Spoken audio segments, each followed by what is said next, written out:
wela imiyenga umuntu uzila ibikashi yeye kumkumanya byonse haleluya Yesu wetu wachama wetu zamya alisanga iwawe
Ulamba wajigitatwe merci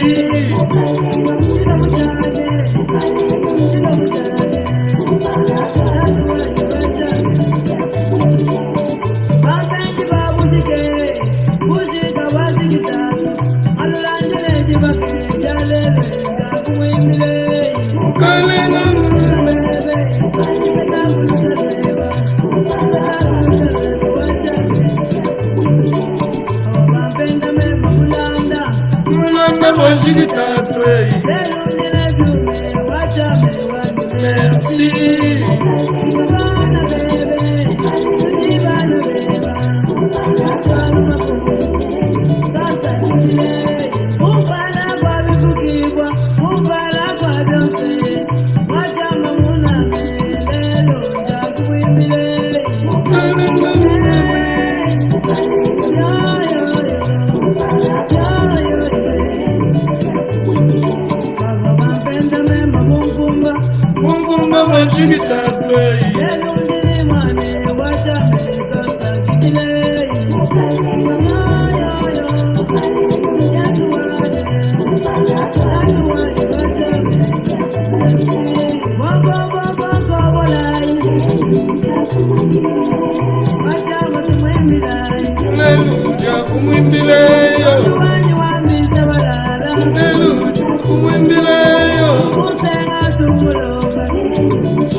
wachama wetu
Shalom, shalom, shalom, bien-aimés dans le Seigneur Jésus-Christ, shalom.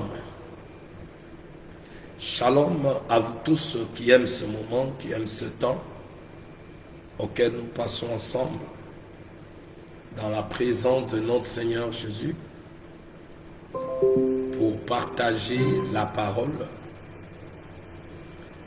l'évangile du royaume, celle qui sauve. Shalom à vous, soyez le bienvenu dans cette émission, le temps de la vérité. Le temps de la vérité, cette émission qui vous est toujours présentée par votre frère, le prophète Jacques. Je suis là ce soir avec joie pour vous présenter cette émission. Je vous invite à vous connecter. Connectez-vous et partagez l'émission. Connectez-vous et partagez l'émission. Que la paix, la joie, que communique notre Seigneur Jésus par son esprit, vous soit multiplié pendant ce moment que vous allez suivre cette émission au nom de Jésus-Christ. Je vous dis shalom, bien-aimés. Sans plus tarder, nous commençons notre émission de ce soir. Je suis là, bien-aimé, pour que nous continuions notre marche auquel nous sommes en train de faire avec la parole. Notre marche auquel nous sommes en train de faire avec la parole, nous allons, bien-aimés, par la grâce de Dieu, aujourd'hui parler de notre thème. Le thème qui est sous une forme de questions auxquelles je vous pose et la Bible va répondre à cette question. Pourquoi la question est posée? Que dit la Bible de ce que nous sommes en Jésus-Christ? Aujourd'hui, nous avons des prédications de gens, de soi-disant apôtres, prophètes, évangélistes, pasteurs, docteurs, qui prêchent au nom de Jésus.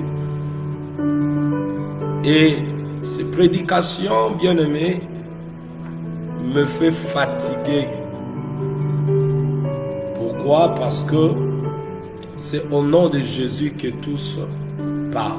Et nous savons qu'il est écrit que le Seigneur a déjà, bien-aimé, nous averti à propos de ceux-là qui viendront. Ils viendront, beaucoup viendront à mon nom, comme le Seigneur l'a dit dans sa parole. Beaucoup viendront à mon nom. Mais Jésus dit que tous qui viendront parler par son nom ne lui appartiennent pas.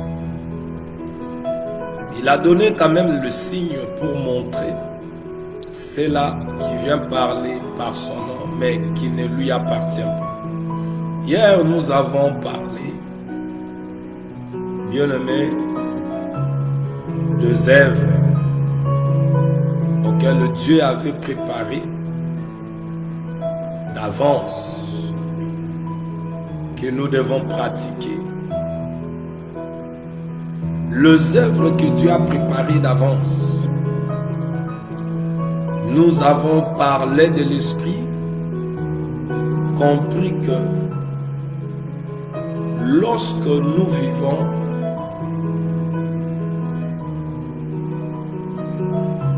selon la parole de Dieu,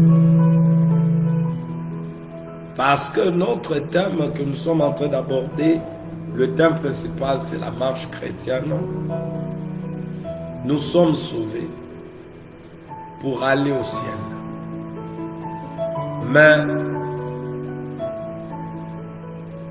avant d'entrer au ciel, nous avons la marche à faire. C'est notre vie sur cette terre qui doit d'abord honorer notre Sauveur Créateur, Jésus. Avant que nous arrivions, nous puissions retourner d'où nous sommes sortis. Alors, bien-aimés, comme Israël, Elohim a délivré les enfants d'Israël.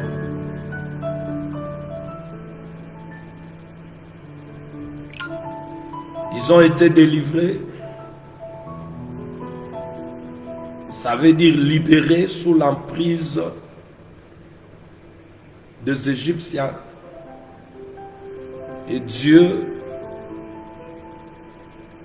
qui les a libérés. La deuxième partie auquel les enfants d'Israël, après la libération de l'emprise des Égyptiens, ils devaient maintenant faire marche dans le désert pour la terre que Elohim avait promis à son peuple. L'image aujourd'hui de l'Église sortie du monde. Alors lorsque nous parlons de l'Église, c'est l'ensemble de tous ceux qui ont été rachetés, qui forment le corps. Ça veut dire le groupement des hommes et des femmes qui ont été rachetés. Ils forment ce qu'on appelle le corps, l'édifice de Dieu.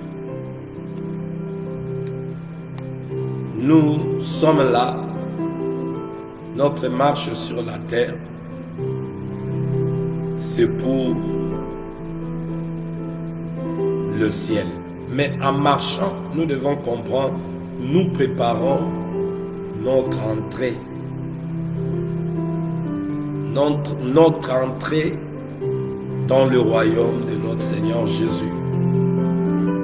Voilà pourquoi nous parlons de la marche chrétienne, qui veut seulement dire, ceux qui veulent entrer dans le royaume de notre Seigneur Jésus, ils doivent pratiquer son enseignement. Ça veut dire vivre la parole. Vivre la parole. C'est là où nous sommes partis. Et c'est là où nous parlons, bien-aimés, de sous-thème. Alors, aujourd'hui, nous parlons, que dit la Bible de ce que nous sommes en Jésus-Christ? Et si la Bible nous éclaire de ce que nous sommes en Jésus, moi, mon problème, c'est exposer la parole et que chacun de nous puisse voir, se mirer selon ce que dit la Bible. Si nous le sommes, c'est ça le problème. Ce que dit la Bible, non pas ce que dit le bishop, l'archibishop, non pas ce que dit le prophète, l'apôtre, l'évangéliste, pasteur, non, ce que dit le Seigneur. Parce que toute la Bible contient la parole de notre Seigneur Jésus. Voilà pourquoi aujourd'hui nous allons voir, bien-aimés, parler de l'Esprit de Dieu, vous. Avec moi, nous allons contempler les Écritures pour saisir ce que dit le Seigneur, ce que nous sommes par rapport à la parole de Dieu. D'autres prédicateurs disent nous sommes des rois. Il dit aux frères, vous êtes des rois. À la sœur, la reine. Je ne sais pas. Bien-aimés dans le Seigneur, là où dans la parole de Dieu, on dit que l'Église, que nous sommes le fidèle de Jésus, le chrétien, nous sommes des rois et des reines. Donc, nous allons examiner la parole pour voir ces choses. Quelque part encore, dans la prédication de soi-disant serviteurs hommes de Dieu, on nous dit que non, nous sommes des Joseph, de Moïse.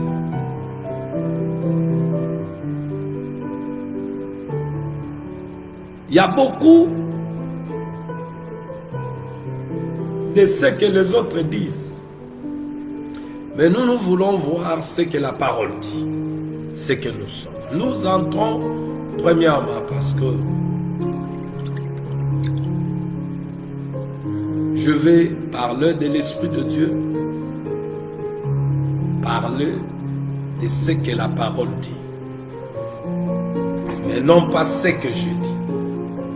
Et ce que la parole dit. Nous allons ouvrir, bien-aimés dans le Seigneur, dans 1 Corinthiens. D'abord, nous commençons par là.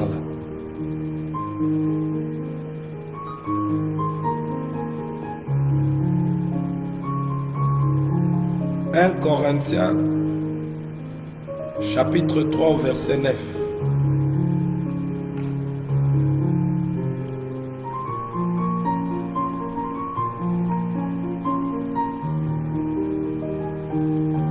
La gloire à Dieu.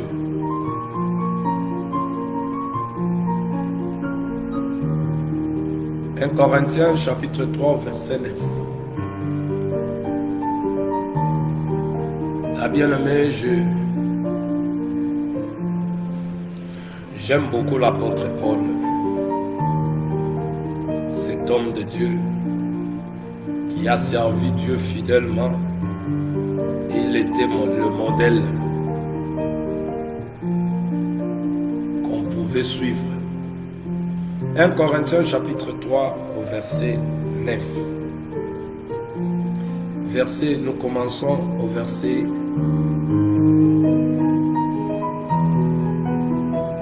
Verset 9. Car vous pouvez lire au verset 1 à 9, mais moi je veux prendre que le verset 9. Car nous sommes ouvriers avec Dieu. Là, c'est l'apôtre Paul qui parle. Nous sommes ouvriers avec Dieu. Point.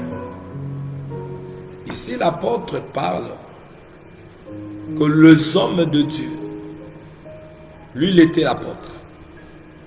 Ça veut dire apôtre, prophète, évangéliste, pasteur, docteur, sont des ouvriers avec Dieu.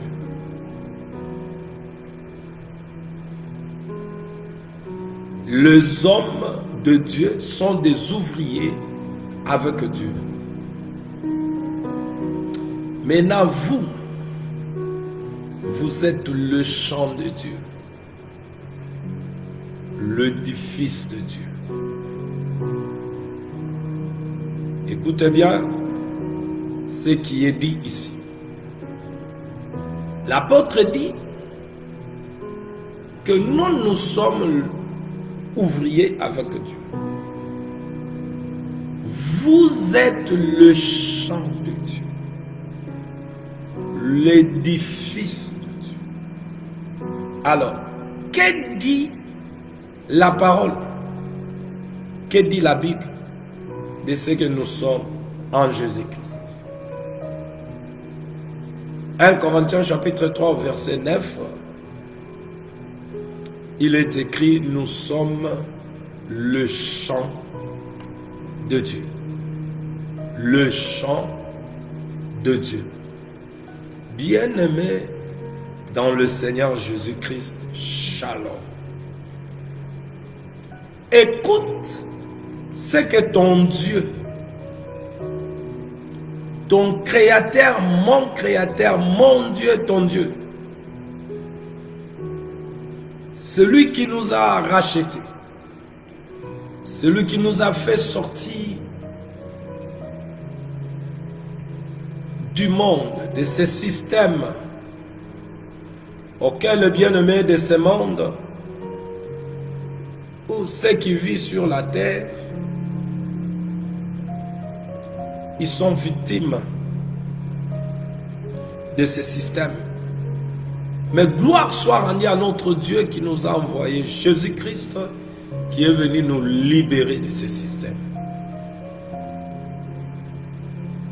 Et aujourd'hui, nous sommes le peuple qui lui appartient. Écoute ce que ton Dieu, mon Dieu, dit. Celui qui nous a sauvés, qui t'a sauvé. Il dit: vous êtes le champ. Le champ. Le champ de Dieu. Vous êtes le champ de Dieu. Cela veut dire l'Église. L'ensemble des rachetés, de tous ceux-là que le Seigneur a fait sortir hors d'eux.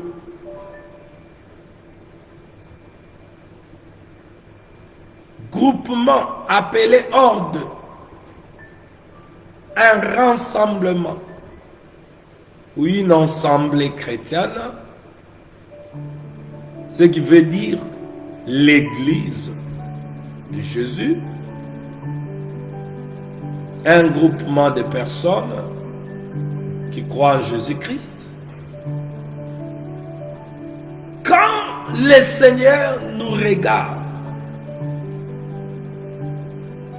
il nous prend comme son champ.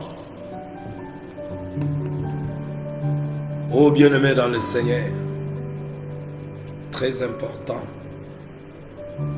Nous allons aller petit à petit avec ces choses parce que je vous ai toujours dit, ma mission ici au Facebook, je ne viens pas chercher ici, je ne viens pas chercher ici à se faire connaître, ni à se faire aimer. J'ai la conscience ici que beaucoup sont Facebook, d'autres ne connaissent pas Dieu. Il y a ceux-là qui ont aussi leur ensemble auquel, l'église auquel ils communient. Voilà pourquoi je sais qu'il y a des chrétiens ici. Ma mission seulement est de vous amener à réfléchir par rapport à la parole de Dieu et ce que vous êtes et ce que nous sommes en Jésus. Parce que le prophète Amos, il dit, dans des temps comme celle-ci, quel était le temps? C'était le temps auquel les choses étaient difficiles. Les enfants d'Israël, ils mouraient. La mort est au milieu d'eux. C'est une période difficile auquel le bien-aimé dans le Seigneur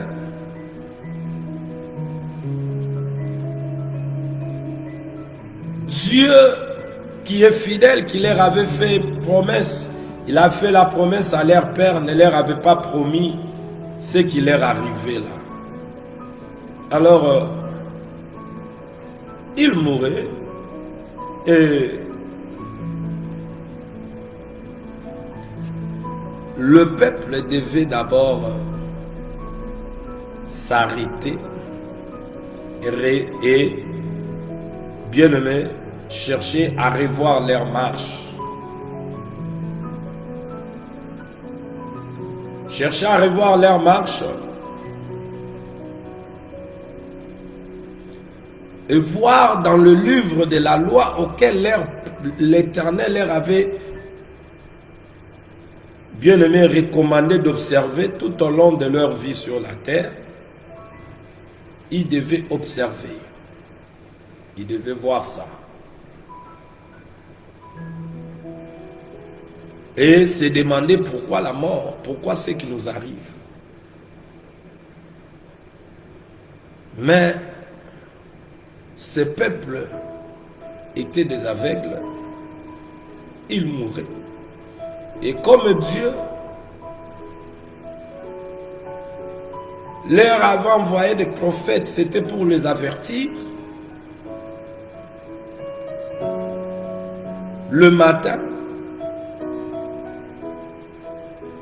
Amos vient, il vient leur avertir de la part de l'Élohim pour leur dire, vous voyez, dans des temps comme celle-ci, vous devez se taire et réfléchir.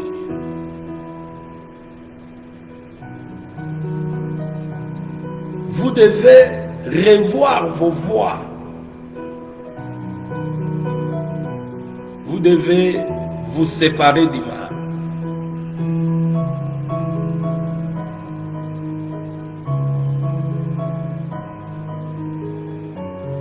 Il leur dit, efforcez-vous de faire ce qui est bien et non ce qui est mal, afin que vous viviez.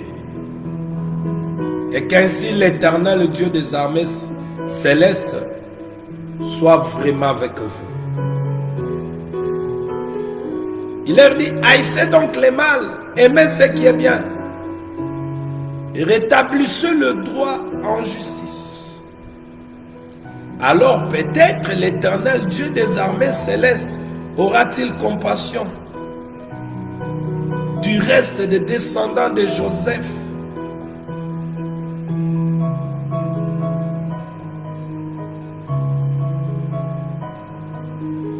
Le prophète était là pour les avertir. Et quand est-ce que le prophète est venu pour donner l'avertissement? C'était dans des temps difficiles. Il dit, dans des temps comme celle-ci, le sage se tait et réfléchit. Bien-aimé, par rapport à ce qui se passe dans le monde, nous avons la mission de venir vous faire, vous avertir, et que chaque chrétien, chrétienne réfléchisse par rapport à ce que la parole dit. Sinon, nous ne sommes pas de serviteurs.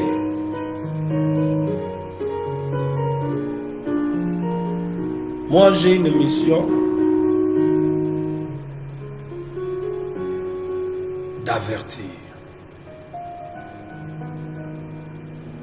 Vous devez comprendre que nous avons des personnes, des gens auxquels le Seigneur, ça peut être 2 ou 3, comme le dit la parole, auxquels Dieu a mis sous notre charge, que nous prenons soin en enseignant la parole. Mais quand nous venons ici, je viens pour avertir. Voilà pourquoi il y a d'autres choses ici, je ne peux pas les dire. Mais ce que nous faisons ici, tu te dis tu es chrétien, auquel chaque dimanche tu es aussi là où vous vous réunissez, dans le programme de prière. Si on ne vous dit pas ces choses, mais laisse que Dieu, par sa grâce, puisse te faire entendre ce qu'il veut de toi si tu lui appartiens. Je ne suis pas ici pour me faire aimer, je le répète, ni se faire connaître, ni chercher des fans. Mais je suis là pour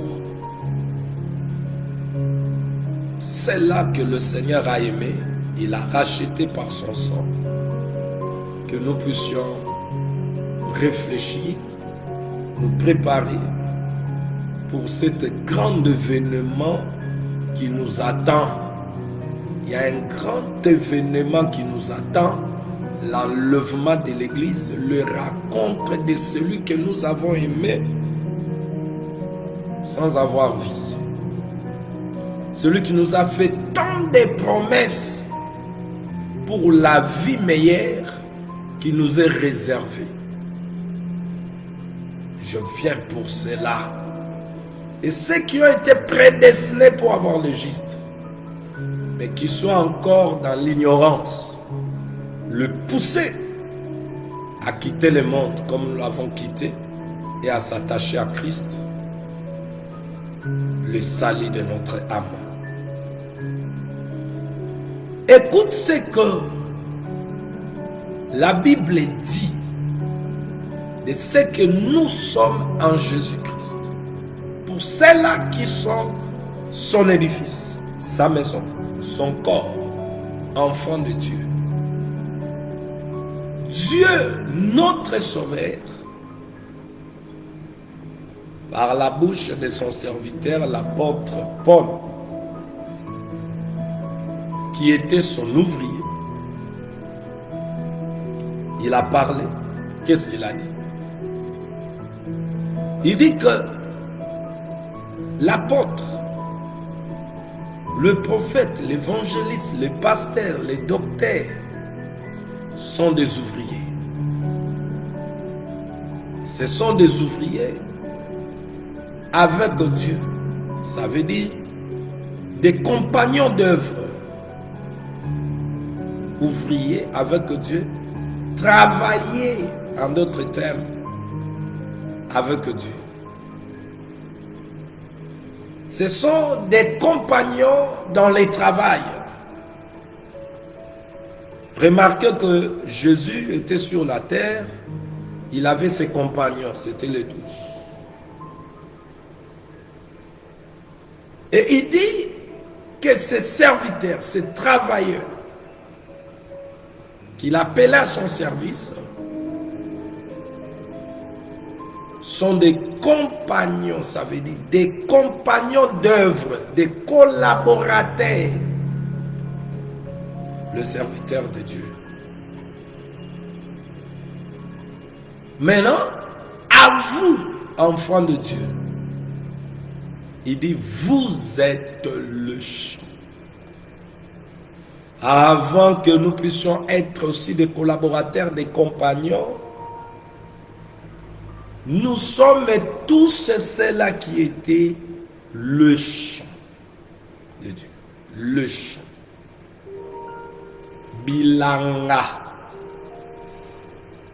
Alléluia.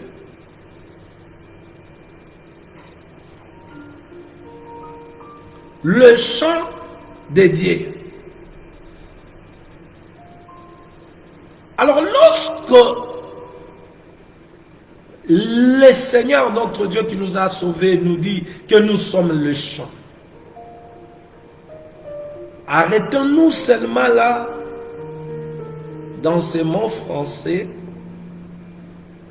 nous sommes le champ de Dieu et vous passez. où Dieu, quand il a parlé par la bouche de son serviteur, c'est pour nous donner notre identité, nous montrer ce qu'il attend de nous, notre position à lui. Quel est le rôle d'un chant? Bien-aimé, lorsque le Seigneur parle du chant, il y a des choses à découvrir dans le chant. Comment le chant doit être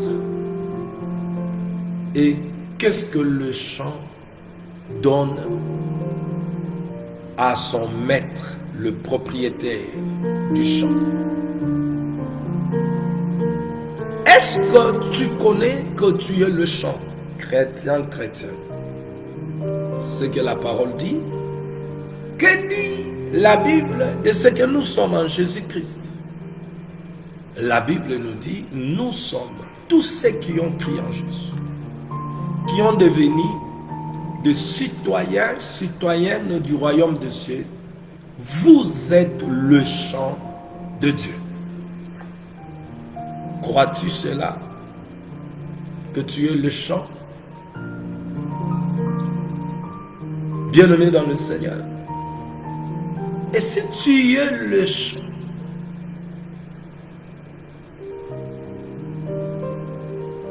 comme le dit la parole, as-tu la sémence? Tu es le champ qui produit.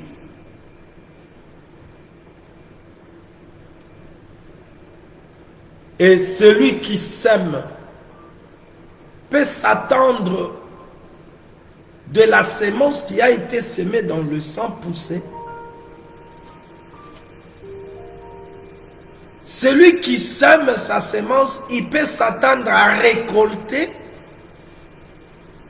dans ce champ. Bien-aimé dans le Seigneur. On n'a pas dit si vous êtes le champ des ouvriers. Il faut bien me suivre, je vais parler calmement. Ici, on n'a pas dit vous êtes le champ d'ouvriers. Ça veut dire elangaya ba apôtre na ba pasteur ba docteur place ba banda ko kolia place ba banda ko yako tous ceux qui veulent bazwa de langue. N'écoute ce que la parole dit. Vous êtes le champ de Dieu. Le champ de Dieu. Non pas le champ des ouvriers. Les serviteurs sont des ouvriers avec Dieu. Et vous êtes le champ de Dieu. Je veux toucher seulement le champ. Et parce qu'on parle du champ, nous devons, bien aimés, voir le champ de Dieu auquel il a eu au commencement, avant de nous avoir comme un champ. Hosanna. Et quel est le rôle du chant? Bien aimé dans le Seigneur. Quand nous regardons le chant servent à cultiver. Le champ sert à l'agriculture, à labourage. Le champ sert un champ. Je m'excuse pour cultiver. Ça veut dire faire l'agriculture, labourage. Mais ici nous parlons du champ de Dieu. Et parce qu'il est question du champ de Dieu, nous devons aller voir le premier champ de Dieu.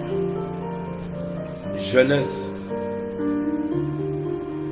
Bien-aimé dans le Seigneur. Allons voir ces champs de Dieu. Oh, j'aime ça. Est-ce que pouvez-vous partager l'émission avec le bien-aimé dans le Seigneur? le bien-aimé. Pour que ce moment aussi soit un moment aussi, bien-aimé, favorable pour ceux-là aussi qui sont devenus le chant de Dieu. C'est pas merveilleux ça?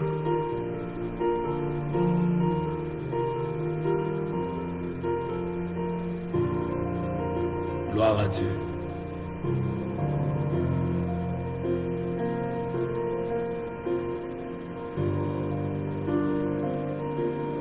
Nous allons voir nous sommes dans Genèse chapitre 1.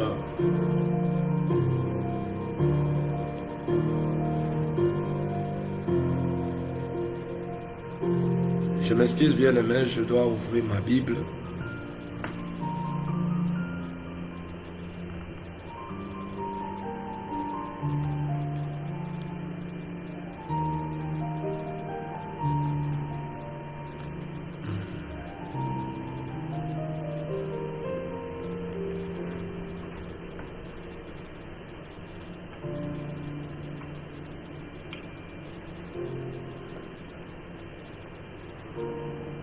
La Bible.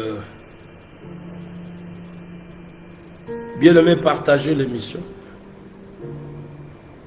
Je ne veux pas aller rapide. Je veux que tu comprennes et que tu te regardes à travers ce miroir auquel je viens seulement, bien-aimé, vous présenter, que chacun puisse se mirer à travers ce miroir qui est la parole, bien-aimée, dans le Seigneur.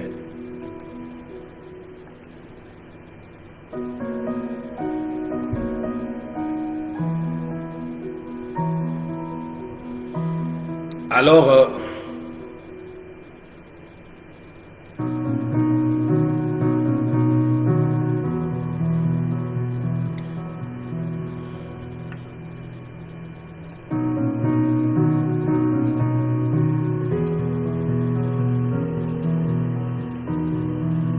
Genèse chapitre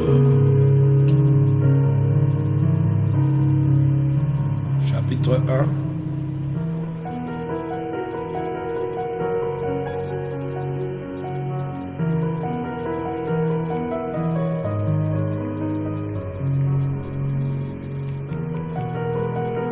Genèse chapitre 1.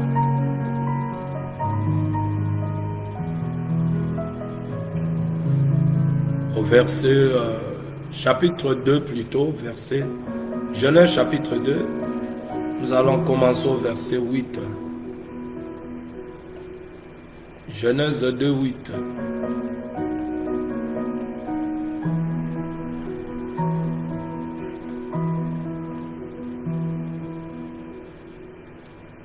Genèse chapitre 2, verset 8, je lis au nom de Jésus-Christ.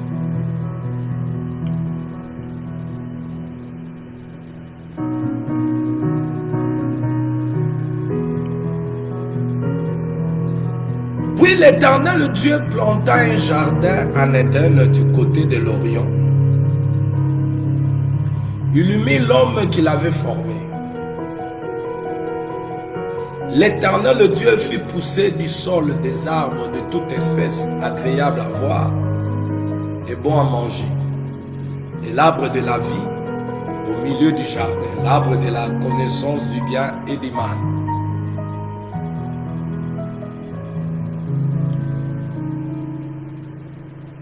Un fleuve sortait d'Éden pour arroser le jardin. Et de là, il s'est divisé en 4 bras. Rappelez-vous, on avait parlé les 4 bras du fleuve qui arrosait le jardin.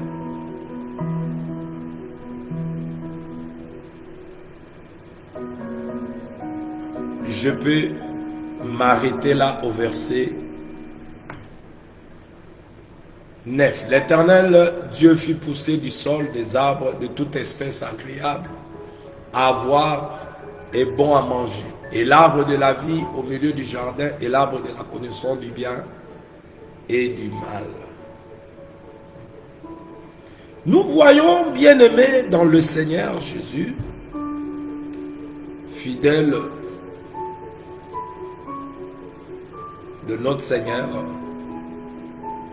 que le premier champ que Dieu a travaillé ici, dans le livre de Genèse chapitre 2, versets 8 et 9 que nous avons lu, bien-aimé dans le Seigneur, c'est ce qu'on appelle le jardin. Il a travaillé. Dieu a travaillé dans cette première chambre auquel il a planté lui-même. Voyez-vous, il a planté lui-même le jardin. Dieu, tout ce qu'il a planté dans le jardin, c'est ce qu'il avait trouvé. C'est lui qui avait trouvé cela bon d'en planter la semence qui est dans le jardin. Tout ce qui était dans le jardin, Dieu avait trouvé bon de le planter, les arbres, tout ce qui était là-dedans. Je parle, bien-aimé, du champ. Mais vous devez comprendre que dans Genèse 1,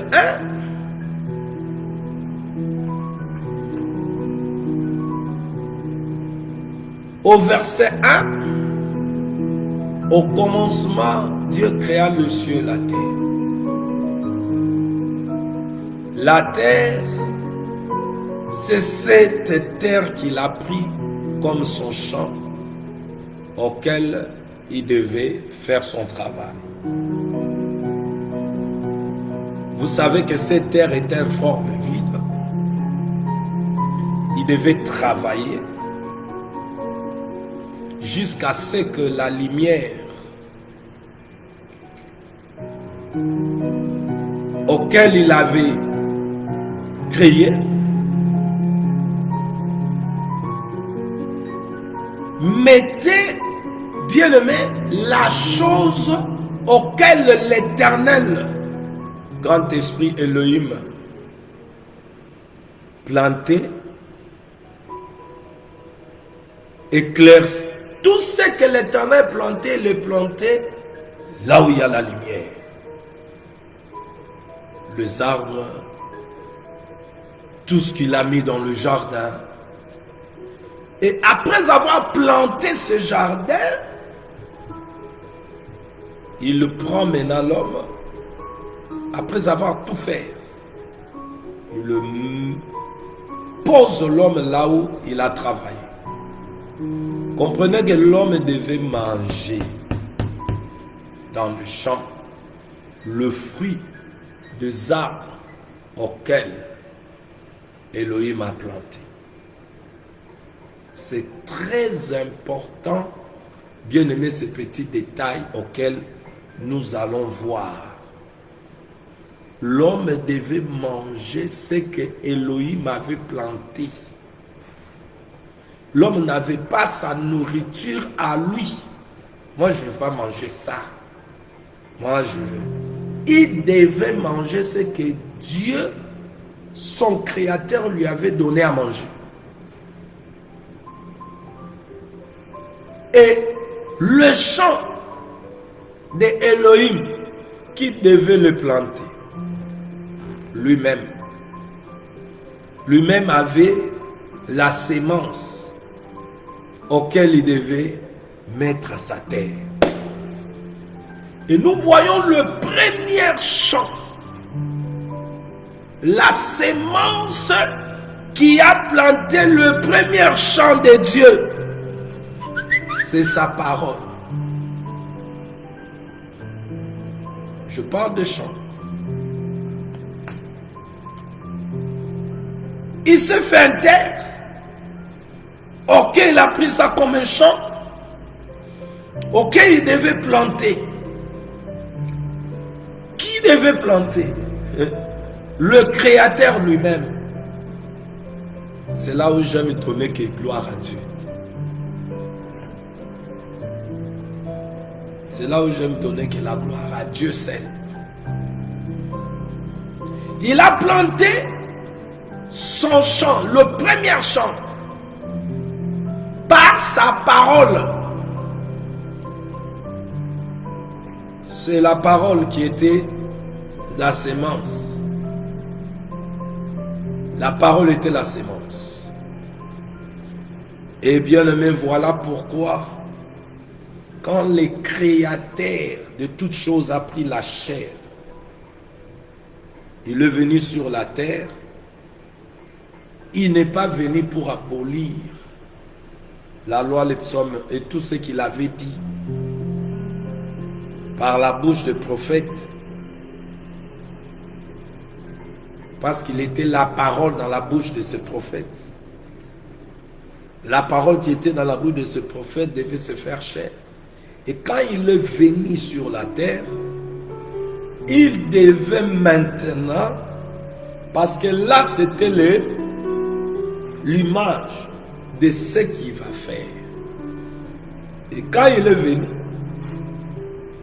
vous allez voir que le Créateur était sur la terre pour accomplir son plan, qu'il a montré le modèle, auquel quand il est venu, c'est bien aimé, avec toujours même démarche qui devait, bien aimé, faire son travail. Regardez maintenant.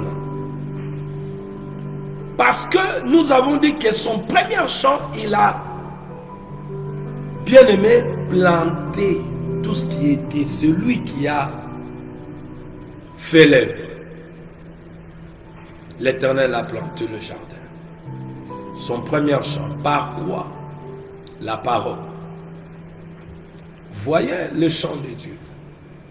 Aujourd'hui, les hommes sur la terre qui s'acquièrent des terres, ils font le champ. Vous savez, ceux qui plantent, ils ont la sémence. Il y a un autre qui veut faire son champ de maïs, l'autre des arachides. Mais ici, le champ de Dieu, bien-aimé, elle est plantée par la parole. C'est ce que nous avons dit, vie au commencement. Il parlait seulement et le champ était planté. Bien-aimé dans le Seigneur, voici les merveilles de Dieu. Et maintenant, regardez ce Dieu qui a pris la chair, il est venu. Nous le voyons dans la forme de l'homme. Et regarde ce qu'il dit par rapport, bien-aimé, à son travail de planter. Nous sommes dans Matthieu chapitre 13. Là maintenant, il montre son champ du travail maintenant sur la terre. Ça sera des hommes maintenant. Voilà pourquoi l'apôtre Paul dit, vous êtes le champ de Dieu. Alors parce que Dieu n'a pas eu le premier champ que nous, il y a les champs auxquels Dieu devait travailler. Les champs veut dire, bien aimé, nous avons dit, c'est là où on peut cultiver. Faire l'agricole.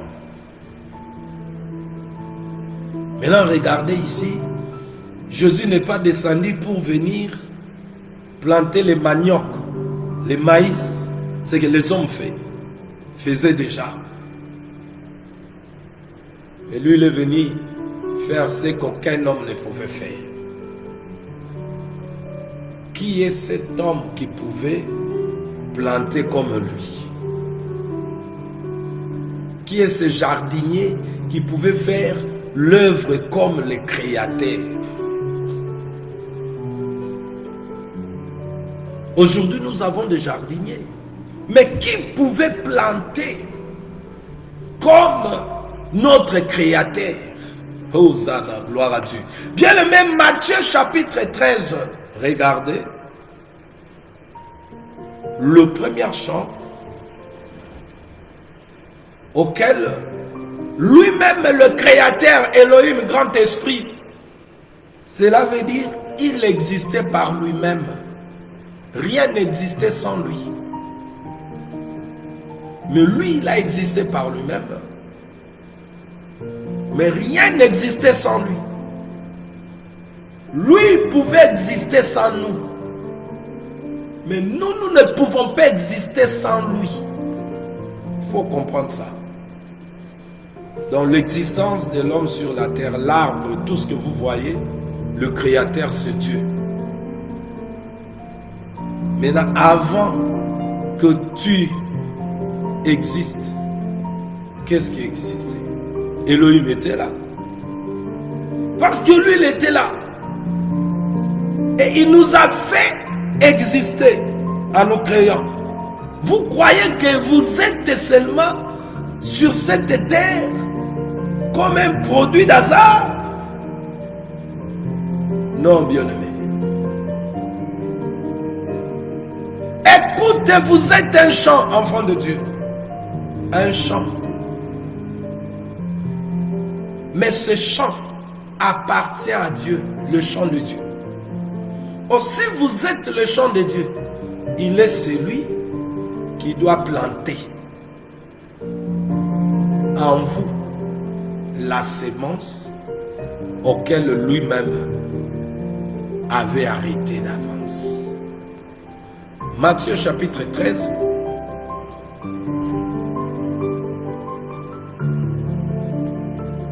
Dieu dans la chair.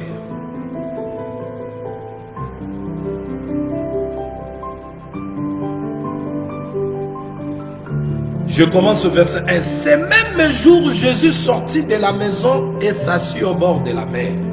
Une grande foule s'était ensemble.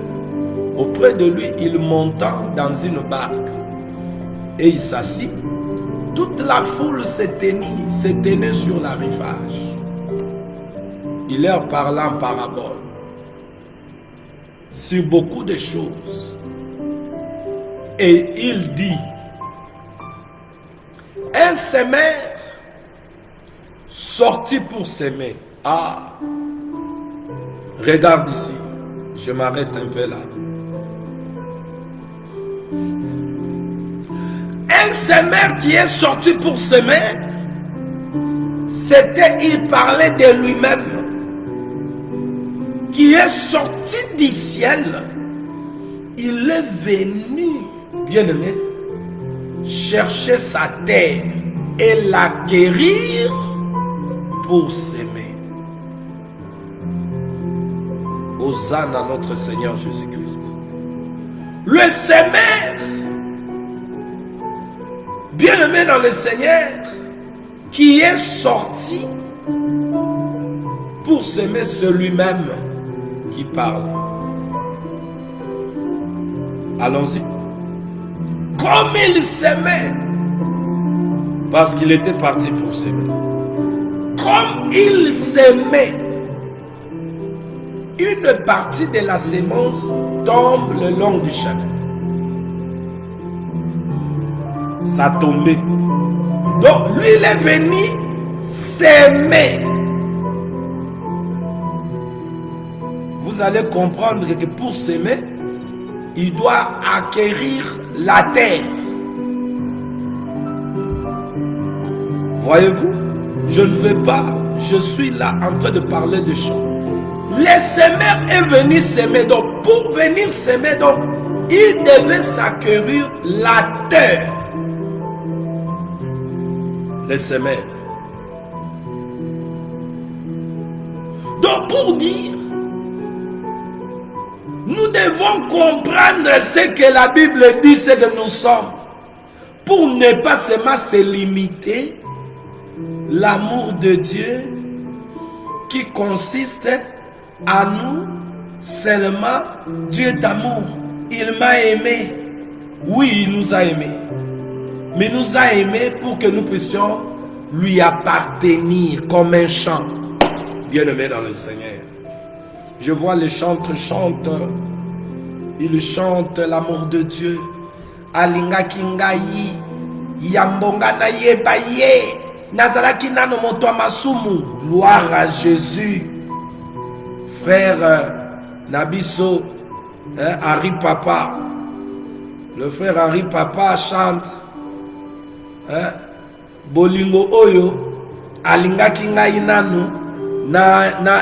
Tango no nazalaki moto. Tango nazalaki moto masumu. Masiyo linga kingayi. Tango no nazali moto masumu. Amen. Alingaki biso. Malingaki biso potokoma. Elanga na ye. Propriété privée na ye. Alingaki biso te. Akufelaki biso ka tene kuluzu. Poto tikalaka na masumu. To balukaka na masumu. Po bolingo nzambe ko. Ekoma lokola. Nzambe alingaki biso. Aleto na jakaka na masumu. Il a aimé Naman. Asisaki Mabaya Naman. L'amour de Dieu ezako s'exprimer na âme ya oyo azaya ye ke bolingo na nzambe yango mutu esali ke Yesu aya kokufela ngai et parce qu'akufeli nga nakomi ya ye naza lisusu ya satana te nakomi ya Yesu tozwa yango mpe bomoti ekozala kitoko mingi ke tozwaka bolingo nzambe synonyme akobaluka na masumu konage na kati ya masumu mpo na nini koto ezalaka difficile mpo bato bamona namoni bato bakumisaka kaka kote oyo Yesu akufeli biso. Les gens sont contents. Jésus est mort pour nous. L'amour de Dieu, il est mort pour nous. Oh, gloire à Dieu. Nous allons chanter, le célébrer. Mais sache-le, bien-aimé, il est mort pour nous, pour que nous puissions lui appartenir comme un champ auquel il a la sémence qui est venue avec pour planter, comme il avait fait le premier travail dans le jardin. Est-ce que tu es ce champ qui appartient au semeur? Un semeur qui est sorti, il est sorti où? Le semeur est sorti du ciel. Il est la parole qui est sortie de la bouche de Dieu qui faisait l'œuvre dans le premier champ. Le semeur. C'est cette parole qui est sortie de la bouche de Dieu pour planter dans le premier champ. Ah, gloire à Dieu. Que Jésus soit loué. Maintenant, il est sorti. Ici, il faut bien, parce que je sais ce que je dis. Il s'aimait comme il s'aimait. C'est ce qui est écrit. C'est ça le français qui est écrit. Comme il s'aimait. Ah, comme il s'aimait. Donc il était sorti pour s'aimer. Oh, pour s'aimer, nous avons vu au commencement. Il s'est acquéri la terre auquel il a préparé lui-même pour s'aimer. C'est pour dire, quand il vient, il prend la chair, il vient, il doit s'acquérir la terre. Et la terre que le semeur s'est acquéri, ce sont les hommes et des femmes qui étaient encore, qui appartenaient à un autre maître. Cette terre auquel il doit racheter. Donc, le prix des rachats c'est pour que nous puissions appartenir à celui qui nous a rachetés. Lui appartenir.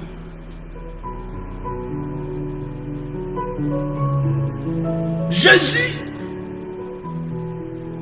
pour nous voir comme le chant, c'est ça que vous avez toujours habité de chanter, merveilleux. C'est bon. Il devait payer le prix du sang qui devait appartenir à Jésus. Le prix du chant, c'était le prix de son sang. Il a expliqué ces choses. Bien-aimé, au commencement. Lorsque Moïse, bien-aimé dans le Seigneur, prenait le sang et jetait dans une terre. Jésus a donné déjà l'image de son champ en lui. Il ne va pas acheter son champ comme le riche de ce monde qui achète le champ avec l'argent, moyennant d'échange, des choses qui sont terrestres. Non. Lui, son champ coûte le sang, qui n'est pas le sang d'un homme ordinaire, mais le sang de Dieu, qui devait payer son champ. Bien-aimé, écoutez ce que je vous dis. Le riche du monde achète le champ, l'argent, échange, moyennant de ce qu'ils ont. Mais le champ, 1 Corinthiens chapitre 3 verset 9, que l'apôtre Paul dit que vous êtes, il devait racheter ce champ par le prix du sang, pas n'importe quel sang. Le sang seulement du véritable Dieu. Parce qu'il n'y en a pas deux. Ou, bien aimé, si vous ne croyez pas en Dieu pour avoir l'accès à son sang, où trouverons-vous les chants de notre Dieu? Le sang plutôt de notre Dieu. Car le sang que l'autre Dieu, parce qu'il y a beaucoup de dieux, mais moi je vous parle de véritable, comme Jean a dit dans Jean 17 verset 3, la vie éternelle, qui te connaissent toi le seul le vrai Dieu. Ça veut dire le véritable. Et nous sommes dans le véritable, comme Jean le dit.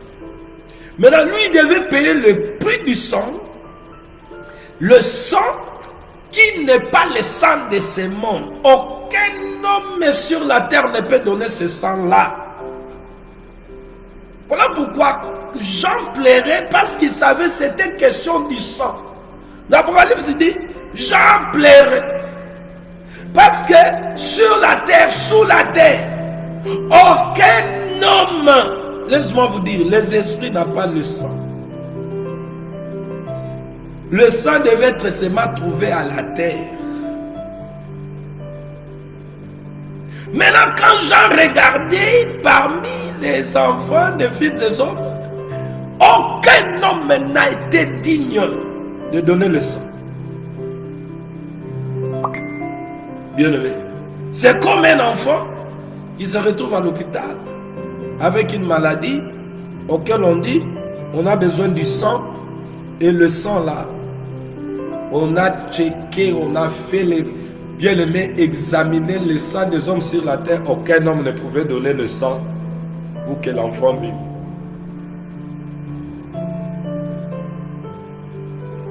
L'image de ce que nous étions, bien-aimés, dans cette maladie du péché, la lèpre, qui nous rongeait, la vie du péché. Jésus, le prix auquel nous avons toujours tendance, bien-aimé, on reste seulement à chanter l'amour de Dieu, sans voir ce que Dieu a arrêté pour ceux-là qu'il aime. Dieu n'a pas arrêté pour ceux qu'il aime en les laissant péchant. Quand nous chantons Bolingana,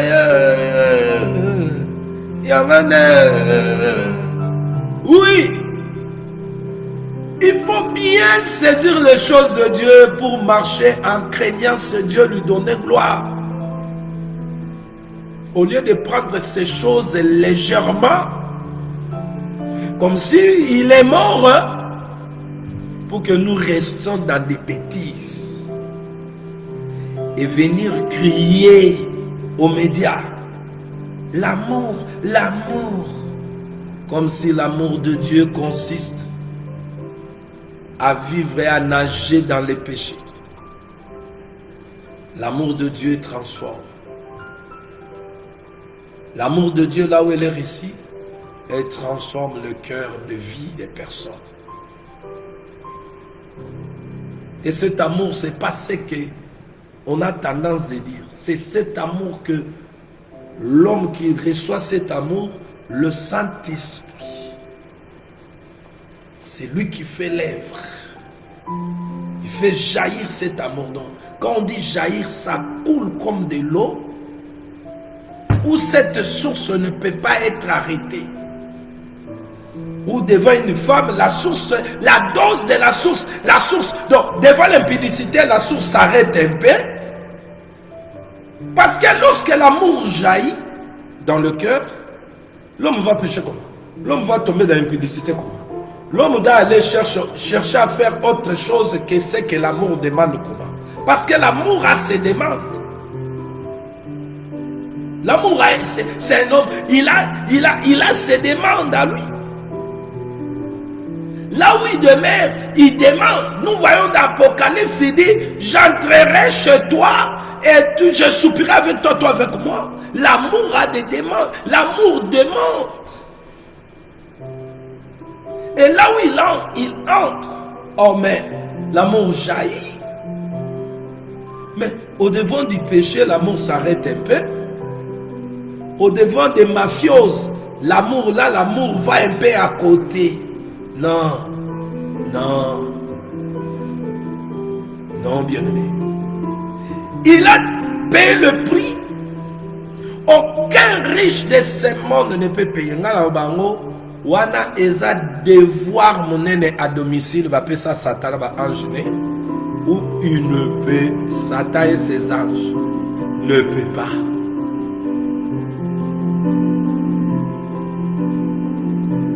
Le prix du champ. On n'a pas donné le prix du champ à Satan.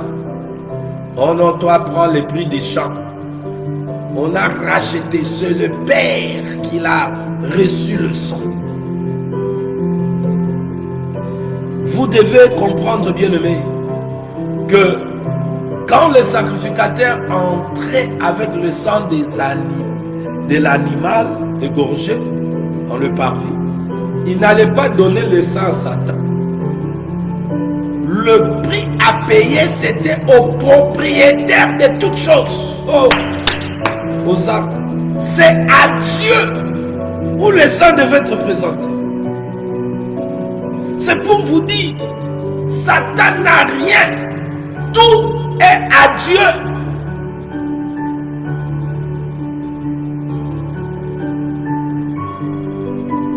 Le plan du salut, c'est Dieu qui a arrêté ça. Ce n'est pas un apôtre, prophète, évangéliste, pasteur, docteur, pour qu'il vienne déterminer aujourd'hui. Si tu vas entrer, tu ne vas pas entrer. C'est Dieu lui-même. Mais Dieu a aussi mis par la lumière de sa parole ceux qui vont avoir l'accès de son royaume. Je parle du champ. Et Jésus a racheté le champ. Quand je lis Jean, chapitre 17, il dit au Père, ce que tu m'as donné,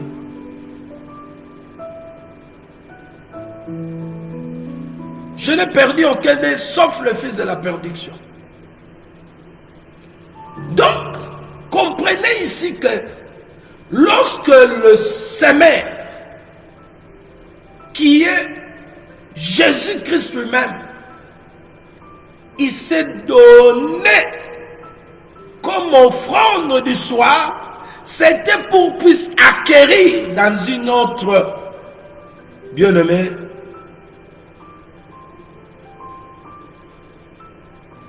image, acquérir le champ que nous sommes, que l'apôtre Paul dit dans 1 Corinthiens chapitre 3 verset 9. C'était pour acquérir le champ. Il a payé le prix pour acquérir le champ, pour que ce champ lui appartienne, que ce champ puisse lui servir, le champ. Bien-aimé dans le Seigneur. Et regardez, il montre que lorsqu'il a le champ, il doit s'aimer. Je précise ici. Dans les paraboles de Matthieu 13, il montre que lorsqu'il a possession de son champ, il doit s'aimer dans le champ.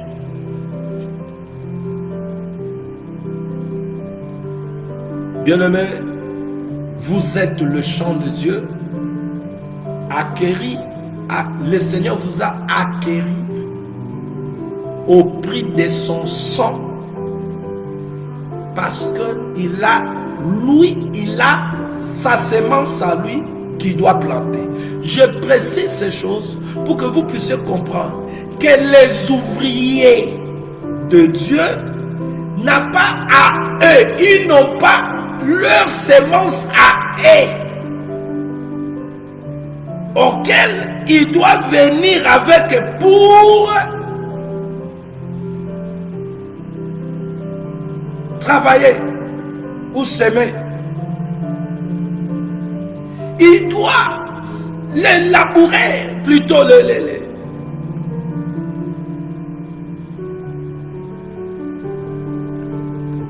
les ouvriers doivent avoir la sémence auprès de leur maître, le patron. Jésus a donné beaucoup de paraboles auxquelles nous allons toucher petit à petit. Aujourd'hui, nous sommes dans l'introduction. Que dit la parole de ce que nous sommes en Jésus-Christ? Nous commençons d'abord par les champs. Parce que au commencement, Dieu créa le ciel et la terre. Oh, la terre, quel était le but de la terre? Était pour qu'il plante. Avec sa parole, il a planté la terre. Et nous voyons ce Dieu d'éternité, Dieu qui était à l'éternité, il sort. Il vient maintenant, bien-aimé, sur la terre, en forme d'un homme. Et il vient comme un sémère. Mais ce sémère, il est sorti d'où? Le sémère n'est pas sorti à Bandundu, ni à Kasai oriental occidental. Le sémère n'est pas sorti à Bukavu Dawa.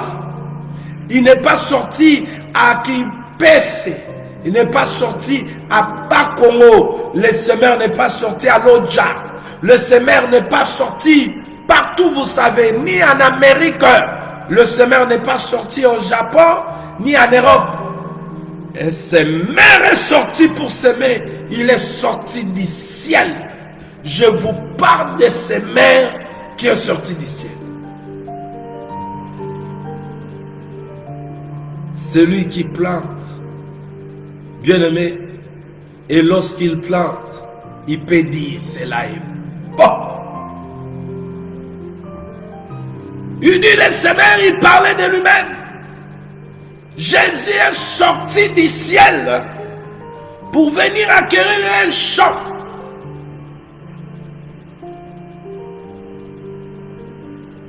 Acquérir un champ.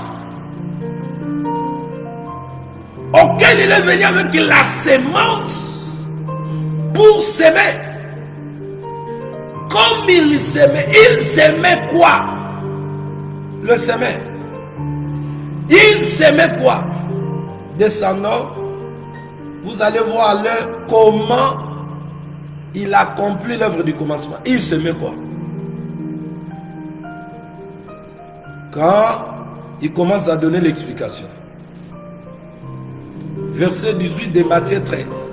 Vous donc écoutez ce qui signifie la parabole du semeur. Lorsqu'un homme écoute la parole du royaume et ne la comprend pas, qui est venu avec les paroles du royaume? C'est celui qui est sorti du royaume.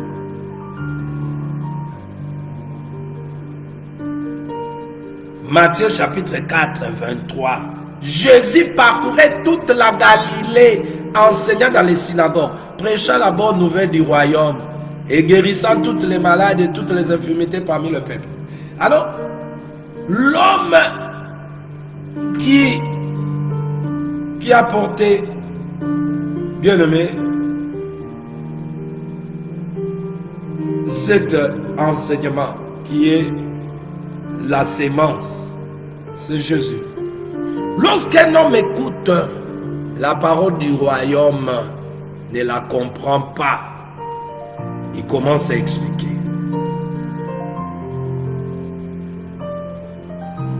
Voyez-vous, il commence à montrer la terre, c'est l'image de cœur. Il dit, vous êtes le champ. Ça veut dire, en d'autres termes, le cœur des chrétiens doit appartenir à Dieu. Ah, je recommence le verset 19. Lorsqu'un homme écoute la parole du royaume et ne la comprend pas, le malin vient enlever ce qui était semé dans son cœur. Ah? Donc, le champ que vous êtes, la sémence qui est semée. Donc, la terre c'est le cœur. Comprenez maintenant, bien aimé, pourquoi quand on a mené à Jésus la femme flagrante dans lit d'adultère, qu'on a attrapé en flagrant de lit d'adultère, Jésus écrivait à la terre.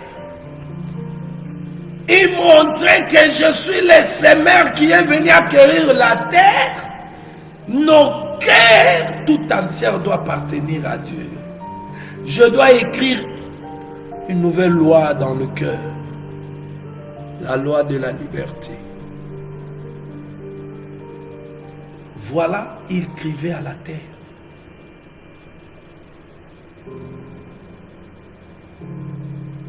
Jésus montre que le cœur de l'homme, notre cœur,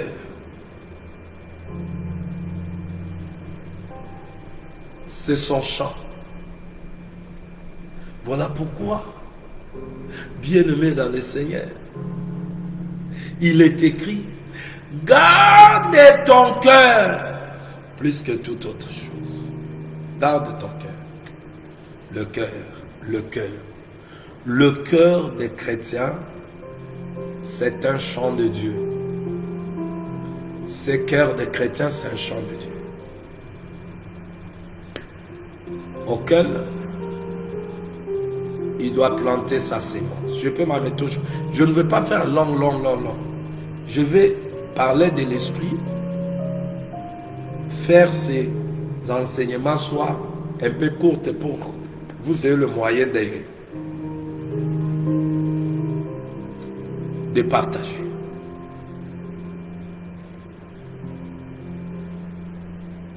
Bien-aimé dans le Seigneur, je suis en train de parler des chants. 1 Corinthiens chapitre 3 verset 9. L'apôtre Paul nous dit, et tant que serviteurs, ils sont ouvriers avec Dieu. Et tous ceux qui écoutent la parole, tous ceux-là que le Seigneur a rachetés, à qui il a donné les uns comme apôtres, prophètes, évangélistes, pasteurs, docteurs pour leur perfectionnement. Fidèles enfants de Dieu, vous devez comprendre c'est que le Seigneur,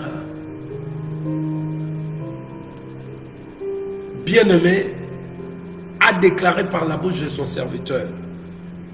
C'est là qu'ils nous ont précédés. Ils ont présenté l'évangile. Écoute ce qui fait entrer dans les oreilles de ceux qui sont appelés à appartenir à leur Créateur. L'apôtre Paul informe ceux qui n'avaient pas cette information que un chrétien, c'est un champ.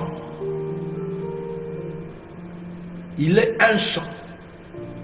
Alors, parler de l'esprit, on ne peut pas s'arrêter seulement. Un champ comment? Nous sommes partis voir le Créateur auquel il s'est acquéru le premier champ. Qu'est-ce qu'il a fait de ce champ? Il a créé la terre. Pourquoi? Pour que la terre existe seulement là. La terre existe seulement. Mais nous avons vu le Créateur a créé la terre parce qu'il avait la pensée de la cultiver, de planter. Et il a fait cela. Et lorsque l'apôtre Paul dit, nous les chrétiens, nous sommes le champ, nous devons aller voir celui qui a travaillé au premier champ. Qu'est-ce qui s'est passé là-bas? Oh bien-aimé, où aujourd'hui, il est descendu pour nous avoir comme son champ. Es-tu vraiment le champ? Nous nous disons que nous sommes des chrétiens. Un chrétien, comme le dit la parole, c'est un champ. Un champ qui appartient à Christ, auquel Christ, notre Seigneur, Sauveur, Jésus-Christ, il est le sémère. Il est le sémère qui est sorti pour s'aimer. Regardez dans le parabole de Jésus, il faut bien lire là. Quand il parle de sémère, c'est au singulier. C'est pour dire c'est lui-même qui sème.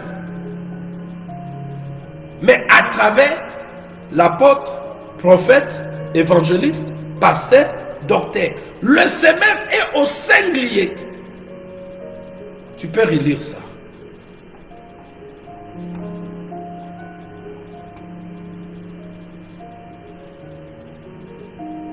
Il dit comme un sémère sorti pour s'aimer.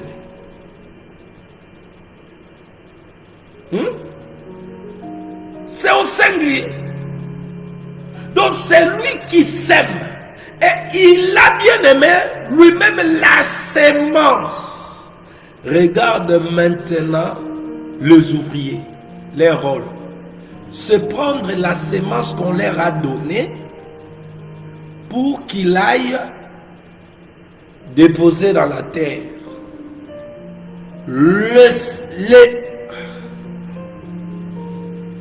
L'ouvrier de Dieu n'a pas sa sémence à lui. Mais aujourd'hui, nous avons des ouvriers qui ont leur sémence. Et tout ouvrier qui vient avec sa sémence, qui n'est pas la sémence qui a été donnée par le propriétaire du champ, c'est la sémence du diable. Les ouvriers de Dieu auxquels ils ont travaillé avant nous dans le champ, ils ont reçu la sémence de Dieu. Et nous avons compris ici, qu'est-ce que Elohim planta, avec quoi il planta les premières bien-aimés de son champ, c'était la parole. Et Jésus, quand il parle en parabole, il parle de bien-aimés du sémère. Nous rentrons au commencement, nous voyons que, oh, mais lui parle du champ.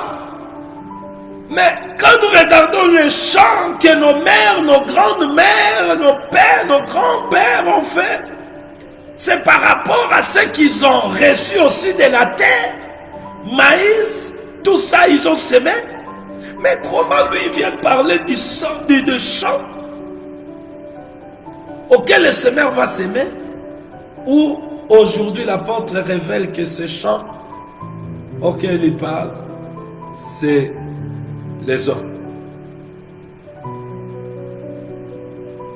Auquel il le prend comme le chant pour s'aimer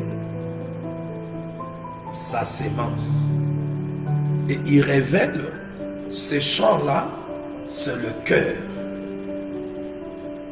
Le cœur de l'homme, bien-aimé, le cœur est comme un champ.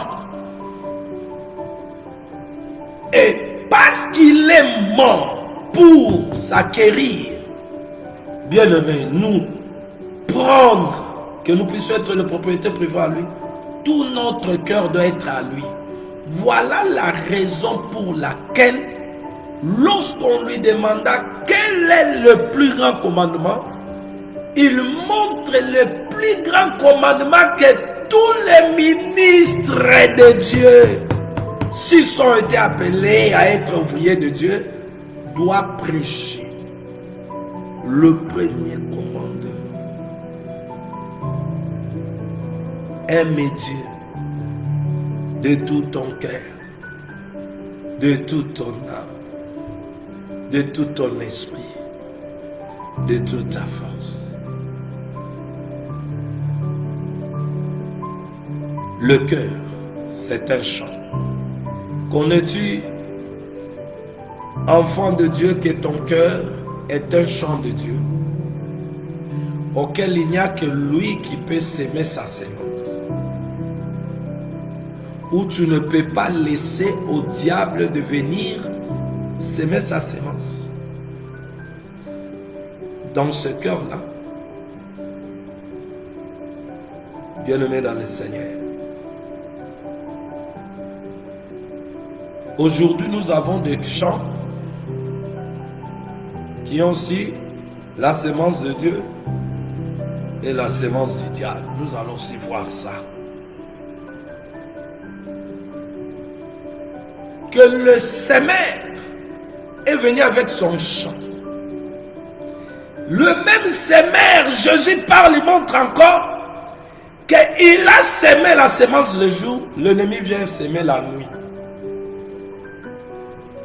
Mais j'aime ce qu'il dit, que la sémence de l'ennemi doit être déracinée. Les ouvriers de Dieu, nous avons le service qui nous a été donné avec cette sémence qui amène le brebis du Seigneur. La sémence qui amène le brebis du Seigneur à l'aimer de tout leur cœur. Lorsque les autres sèment, la sémence qui partage le cœur de brebis, à s'aimer elle-même et à s'attacher au monde. Yagolinga beaucoup mukili, poto na bamboro nda biloko mukili. C'est quelle sémence? Ça vient du Père. Mais ici d'abord, nous allons voir toutes ces choses. Petit à petit, je ne veux pas aller vite. Mais tout ce que vous devez saisir ce soir, que Dieu nous prend, nous qui sommes en lui comme son champ, nos cœurs, auquel nos cœurs, qui est comme le champ, il doit s'aimer sa sémence en nous. Vous êtes un champ.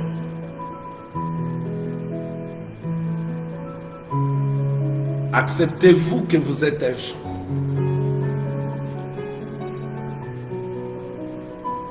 Le chant de Dieu. Bien-aimés dans le Seigneur, vous n'êtes pas le chant des apôtres, le chant des prophètes, des bishops, des archives. Le champ est à Dieu. Le prophète et les apôtres sont ouvriers de Dieu pour travailler dans son champ. Et ils ne travaillent pas avec leurs semences, mais les propriétaires du champ leur donnent la semence auquel ils doivent semer.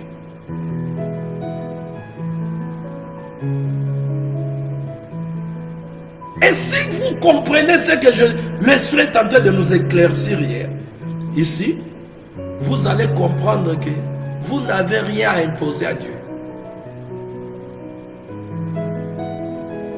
Vous n'avez rien à imposer à Dieu. Vous n'avez pas des idées. Vous n'avez pas des choses, des paroles à donner à Dieu.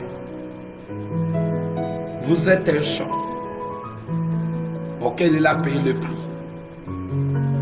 pour que ce champ puisse lui appartenir. Et le semeur est venu avec la semence. Parce que au verset 4 de Matthieu 13 dit, comme il s'aimait. Vous allez comprendre que quand le semeur a la semence, une partie de la semence tombe. Mais tout ce que je veux que vous cessiez ce soir, il nous prend comme un champ. Oh! Celui qui s'achète, la nature vous enseigne-t-elle pas? Quand un homme s'achète une terre, la terre, pour faire un champ, lorsque la terre est achetée déjà, la terre lui appartient, il sème ce qu'il veut. Il va s'aimer ce qu'il veut.